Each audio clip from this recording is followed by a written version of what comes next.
জোখটো হৈছে 2:3 অৰ্থাৎ 2 সেন্টিমিটাৰ যদি বহল হয় পতাকাখনৰ দিশ হ'ব লাগিব 3 সেন্টিমিটাৰ। সেই হিচাপে মই এইটো 12 সেন্টিমিটাৰ বহল লৈছোঁ আৰু 12 সেন্টিমিটাৰ বহল হ'লে দীঘলটো হ'ব লাগিব 18 সেন্টিমিটাৰ।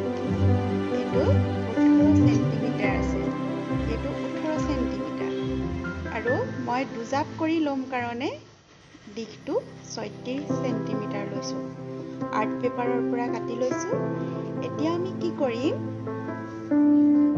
যিহেতু বহলটো 12 সেন্টিমিটাৰ আছে, 12 সেন্টিমিটাৰক আমি সমানে 3 ভাগ কৰিব লাগিব আৰু সমানে 3 ভাগ কৰিলে প্ৰতি ভাগতে পৰিব 4 সেন্টিমিটাৰকৈ।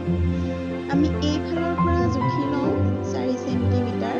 সেন্টিমিটাৰ হিচাপে জুখিবলৈ কোনটো দাগৰ পৰা ল'ব লাগে জানানে তোমালোকে? মই দেখুৱাই দিছোঁ। একেবাৰে স্কেলডালৰ আৰম্ভণিৰ পৰা নহয়, এইখিনিৰ পৰা নহয়, এই যে দাগটো দেখিছা প্ৰথম দাগটো, সেইটোৰ পৰা আমি 4 সেন্টিমিটাৰ জুখিব লাগিব। যদি আমি এক লিখাৰ ঠাইৰ পৰা যদি আমি 4 সেন্টিমিটাৰ জুখি লওঁ তেতিয়াহ'লে কিন্তু এই 4টোলৈকে 3 সেন্টিমিটাৰহে ওলাবগৈ। আমি এই প্ৰথমৰ দাগটোৰ পৰা জুখিলেহে 4টোলৈ 4 সেন্টিমিটাৰ হ'ব। গতিকে আমি প্ৰথমে এই প্ৰথম দাগটোৰ পৰা 4টোলৈ জুখি এটা দাগ দি লওঁ। আকৌ এই মূৰৰ পৰাও আমি 4 সেন্টিমিটাৰৰ এটা দাগ দি লওঁ।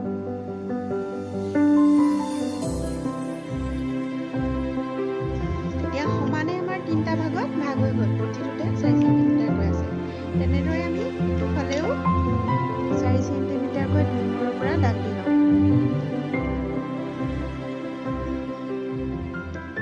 সমান কৰি ল'ব লাগিব দুই পিঠিয়ে।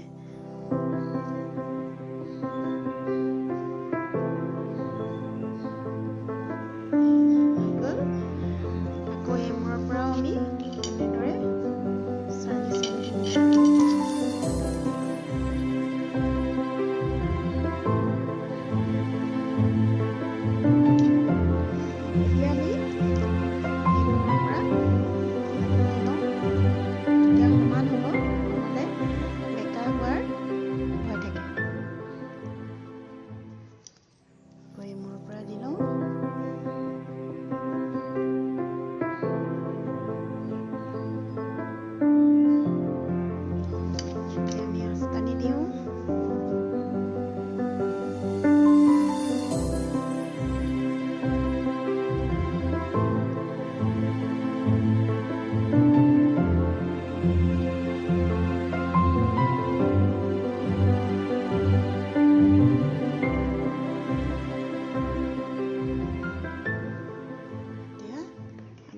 চক্ৰটো হৈ গ'ল। অশোক চক্ৰত বাৰু কিমানডাল দণ্ড থাকে জানানে তোমালোকে? নিশ্চয় জানা, 24ডাল। এতিয়া আমি ইয়াত 24ডাল দণ্ড কেনেকৈ আঁকিম? সমানে 4 ভাগ কৰি লওঁ।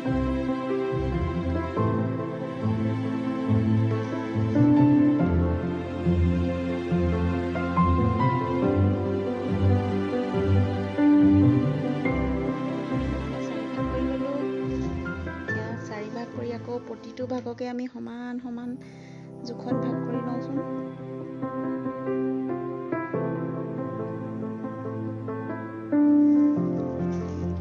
তেতিয়া 4টা ভাগক সমান সমানকৈ দুভাগ দুভাগ কৰি দিলে 8টা ভাগ।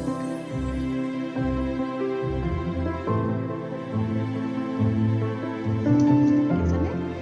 1, 2, 3, 4, 5, 6, 8ডাল আছে। এতিয়া 8ডালত আমি প্ৰতিটোতে যদি আকৌ 3টা ভাগ কৰি দিওঁ, 8 3 গুণ তেতিয়া 24 হৈ যাব।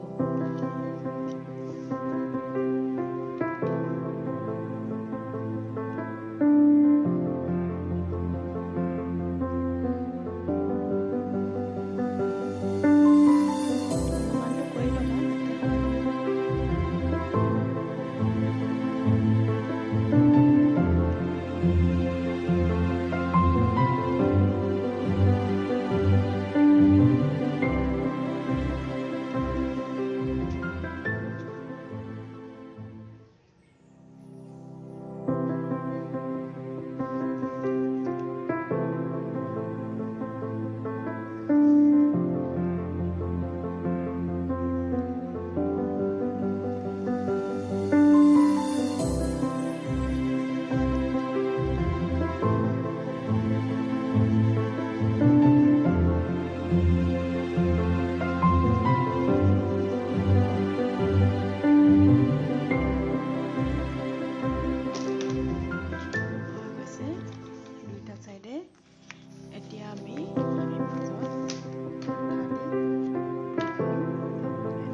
ৰাষ্ট্ৰীয় পতাকাখন কেতিয়াও মাটিত পৰিবলৈ দিব নালাগে, পানীত ডুবিবলৈ দিব নালাগে, আৰু আমি ভৰিৰে গছকিব নালাগে কেতিয়াও।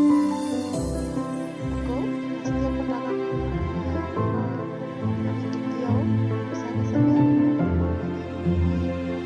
মই ঘৰত খাটি ৰাষ্ট্ৰীয় পতাকাখনৰ কথা কৈছোঁ, যিখন খাটি কাপোৰ, হাতেৰে বোৱা কাপোৰত বনোৱা হয়। সেইখন কেতিয়াও কাপোৰ হিচাপে পিন্ধিব নালাগে।